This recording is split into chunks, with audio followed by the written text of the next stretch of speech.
And here we go, ladies and gentlemen. La dernière manche qualificative au programme de cette journée de samedi pour la catégorie des seniors. Avec en pole position Lucas Griggs, le numéro 252. Iliano Couture à ses côtés. Lucas Griggs qui tient donc une victoire à son actif depuis l'entame de la compétition. Ethan Faramon et Kilano Wellens seront sur la deuxième ligne de la grille, suivi de Ruben Moya, Eduard Garcia, Hugo Besson, François Delati, Angelo Meli et Nicolas Simic. Sixième ligne, on retrouve Gaëtan de Brabander et Marc Lo Piccolo, Fionn McCaughlin et Chester Kiefer. Puis nous avons ensuite Floris Koster et Tobias Norman. Neuvième ligne, Sacha Baktoun et Alex Moore. Dixième ligne, Tess Verskoor et Annabelle Marian, suivi de Adrien Margoglio, Wood de Rieder, Yanis Bouillet, Marcus Glum, Lucas de Grange, Paul Leitem, Alex de Schepper, Quentin Arnoul, Isabelle Kezele, Ruby Verlinden, Lars Venink et Milan Marzak. Ils sont 32 sur notre grille et 32 en piste également. Alors que la luminosité commence un petit peu à poindre ou du moins à baisser à l'horizon. Les nuages font le retour sur le circuit de Mariembourg. J'espère que ce n'est pas annonciateur d'une dégradation de la météo au fur et à mesure des minutes. Ne soyons pas oiseaux de mauvais augure à ce sujet-là, si vous le voulez bien. Et concentrons-nous sur ce qui va se passer dans quelques instants avec Lucas Griggs à la recherche d'une deuxième victoire potentielle dans ces manches. On fera les comptes à la fin, évidemment, des différentes confrontations. La grille départ qui n'était pas des mieux formés, mais les départs est lancé. Go, go, go! Lucas Griggs à l'assaut du premier virage, ça se passe plutôt bien. Et trois pilotes malheureusement qui se rentrent dedans avec le 397, le 222. Et c'est Adrien Margoglio malheureusement du team VDK Racing qui reste, j'ai l'impression, coincé là-bas dans le premier virage. On va revenir sur ce qui s'est passé, mais Adrien Margoglio en tout cas qui sort de son kart. Et c'est bien malheureux là-bas, il ne va pas pouvoir aller plus loin alors que les deux ont pu continuer. On reviendra un peu sur les personnes, sur les différents pilotes impliqués dans cette mésaventure qui ont fait une victime, Adrien Margoglio, qui va donc rejoindre le poste numéro 2 des commissaires où il suivra le reste des hostilités. Oh, et trois pilotes là-bas sur la droite de votre image qui se sont rentrés dedans également à l'entrée de l'épingle. Et bien décidément, une entame de manche qualificative sans dessus-dessous. Et tout le monde a pu continuer là-bas, contrairement à ce qui s'est passé au virage numéro 1. Avec un petit carton là-bas, sans trop de conséquences. Le drapeau jaune est déjà arrêté. On repasse à autre chose. C'est du vert partout sur le tracé. Mais signe peut-être que les esprits commencent un peu à s'échauffer. En tout cas, il y a moins de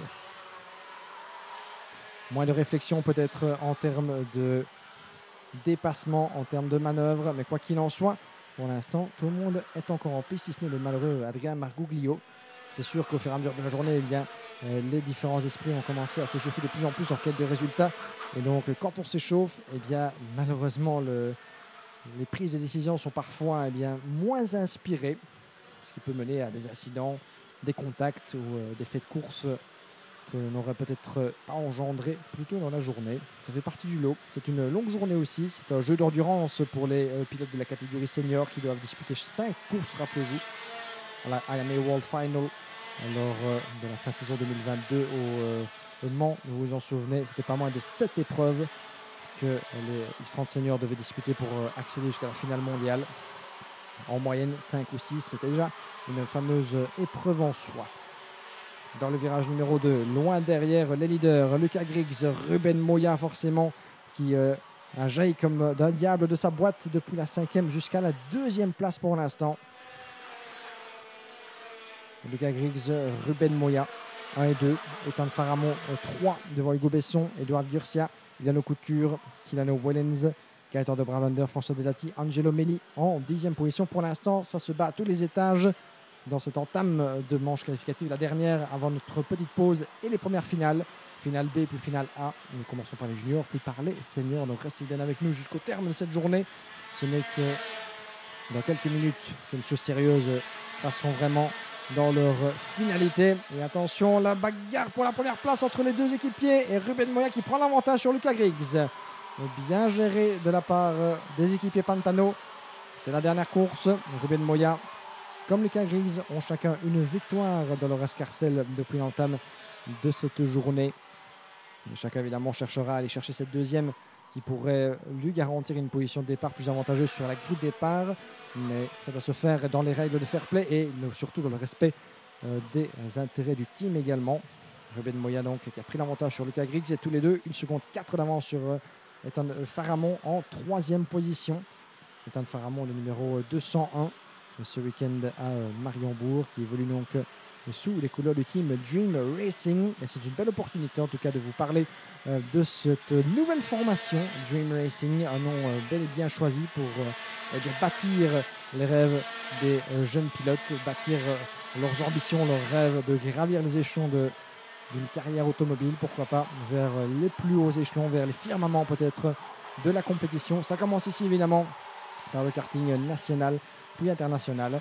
Et à l'initiative, eh bien, depuis la saison passée de cette nouvelle formation Dream Racing, nous avons ni plus ni moins que Adrien Renaudin, que j'ai eu le plaisir de croiser plus tôt dans le paddock, ancien vainqueur de la Coupe internationale 15Z2, ancien pensionnaire de l'équipe CPB Sport et surtout Tony Kart, que l'on salue. Adrien Renaudin qui nous fait le plaisir d'être là donc avec sa formation. 4 pilotes présents ici en AMA Series Benelux, une quinzaine de manière générale qui l'emploient dans les compétitions AMA Euro, AMA Series France, Benelux et dans d'autres séries également. Une belle et nouvelle initiative. En tout cas, c'est toujours rafraîchissant de voir des nouvelles formations débarquer dans les paysages du karting régional, national et international, en fonction des programmes des uns et des autres. Et surtout quand, derrière cette initiative, se trouve un des meilleurs pilotes français de karting de ces dernières années. On a vu passer également du côté du team de Danilo Rossi, une autre légende évidemment, quintuple vainqueur du titre mondial dans les années 90. Dream Racing en tout cas qui se défend bien avec Ethan Faramond, 3e position pour l'instant, isolé par rapport au reste du peloton. Le deuxième wagon est emmené par Hugo Besson en 4e place, juste devant Keanu Wellens 5, Gaëtan de Brabander 6, Angelo Melli 7, suivi d'Edouard Gurcia et Fionn McCaughlin en 9e position devant Floris Coster qui ferme le top 10 pour l'instant. Rien n'est encore joué, même si pour à l'heure où l'on vous parle, Ruben Moya, Lucas Griggs roule en formation, une demi-seconde qui les sépare. On verra bien si Lucas Griggs osera porter une attaque sur son équipier. 3e position donc pour Ethan Faramond. Hugo Besson sur la menace du numéro 360. Keanu Wellens qui nous doit une petite revanche après ses ennuis d'une manche précédente. Keanu Wellens qui a lui-même emmené Angelo Melli, le numéro 224, juste derrière Angelo Melli du team Eurokarting. Et ça passe là-bas, juste derrière les deux leaders que vous avez à l'image. C'était bien géré là-bas dans le virage numéro 3. Changement donc, Hugo Besson qui glisse de la 4e à la 6e place. C'est Keanu Wellens et Angelo Melli qui lui passent devant.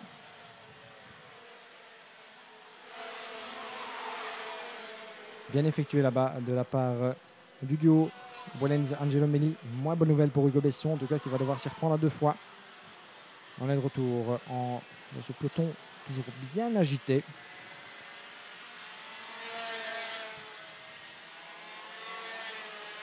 Juste à côté de la barrière, de la passerelle des différents mécanos.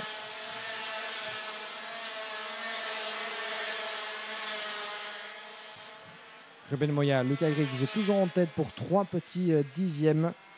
Ethan Faramond 3, Keanu Wellens 4. 5e place pour Angelo Melli. Hugo Besson 6, devant Fionn McCaughlin, de Brabander, Tobias Normand, Forrest Coster. Alors qu'on a perdu Edouard Gurcia qui a dégringolé jusqu'en 12e position devant François Duvati, Nicolas Simic. Confirmation que Adrien Margoglio donc a dû se retirer. Isabella Kezel n'avait pas pris part à cette ultime manche qualificative. Il reste 2 minutes 30 plus un tour. On revient avec les deux leaders.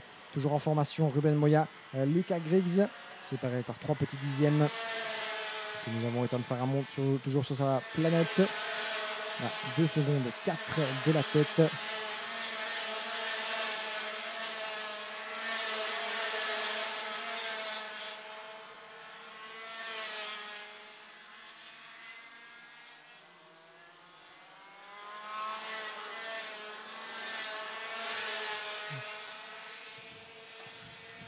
Numéro 224, Angelo Melli en 4e position. Puis nous avons juste derrière, Keanu Wellens, Fionn McCaughlin, Hugo Besson, Gaëtan de Brabander, Tobias Normand, Forrest Coster, un top 10 qui tend à ne pas énormément évoluer pour l'instant. Avec 2 minutes restantes plus un tour dans cette ultime manche qualificative. Le vent est toujours relativement soutenu, en tout cas au vu des différentes bannières et drapeaux autour du circuit. Les deux leaders. Cette manche qualificative toujours dominée de la tête et des épaules par le Pantano Racing Team. Mais dans quel ordre finiront-ils cette épreuve?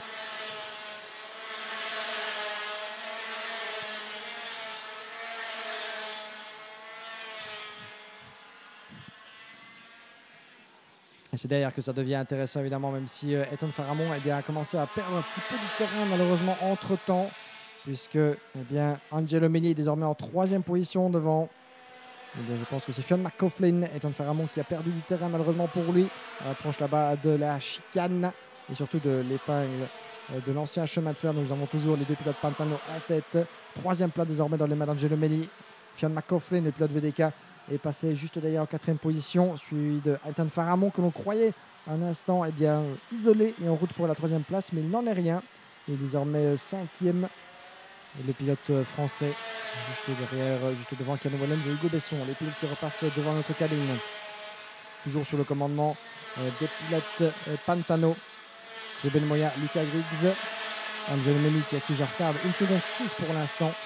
4e place dans les mains de Fionn McCaughlin à 1 seconde de la 3e place. Donc pour l'instant des écarts assez stratosphériques. Et il reste à savoir un peu dans quel ordre finiront les pilotes Pantano, même si tout porte à croire que Ruben Moya fera tout ce qui est en son pouvoir pour rester au-devant de Luca Griggs.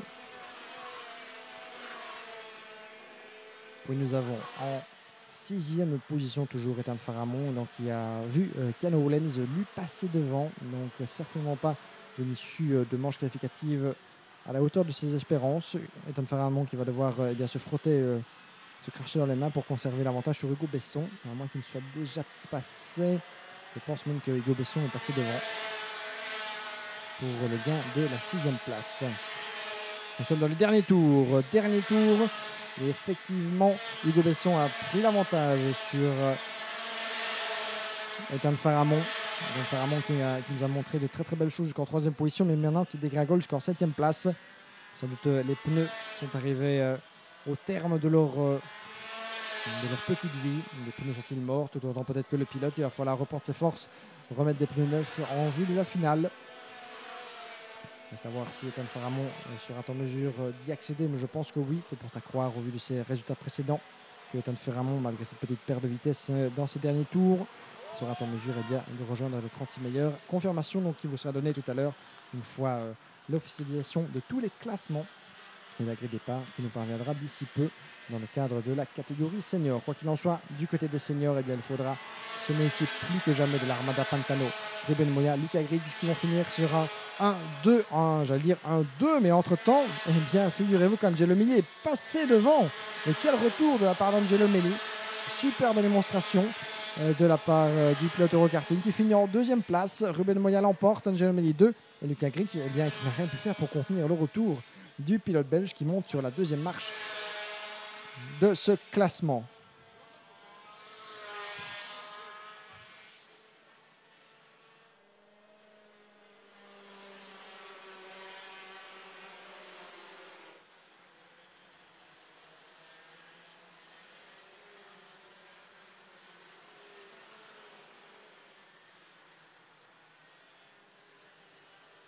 Conclusion donc de cette manche qualificative opposant les groupes D et F. Et voici, chers amis, qui referme le programme pour ce qui est des manches qualificatives, évidemment.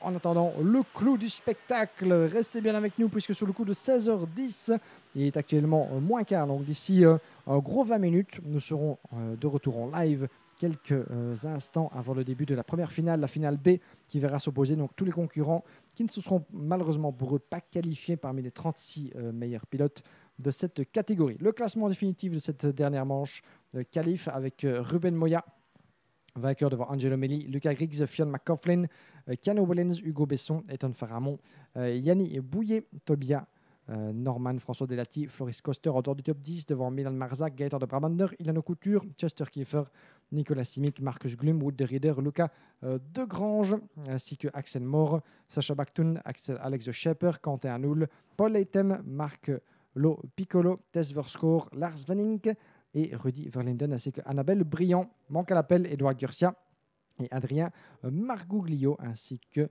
Isabella Kesel qui n'avait pas pris part à cette manche qualificative.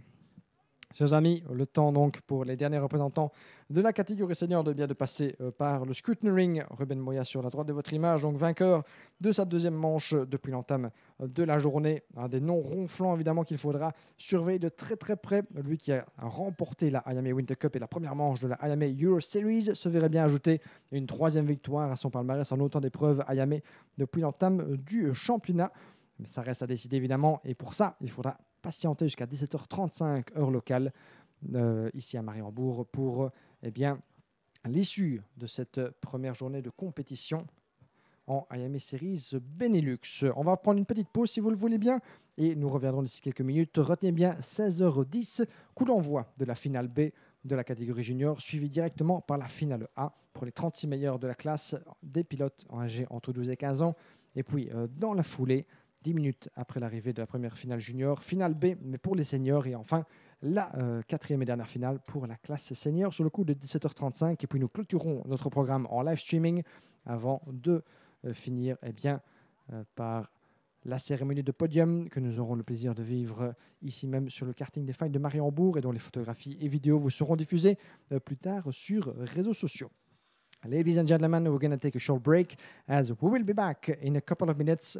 Mark it in your timetable. The schedule will see us come back at 4:10, so 16:10 local time for the first of 4 finals.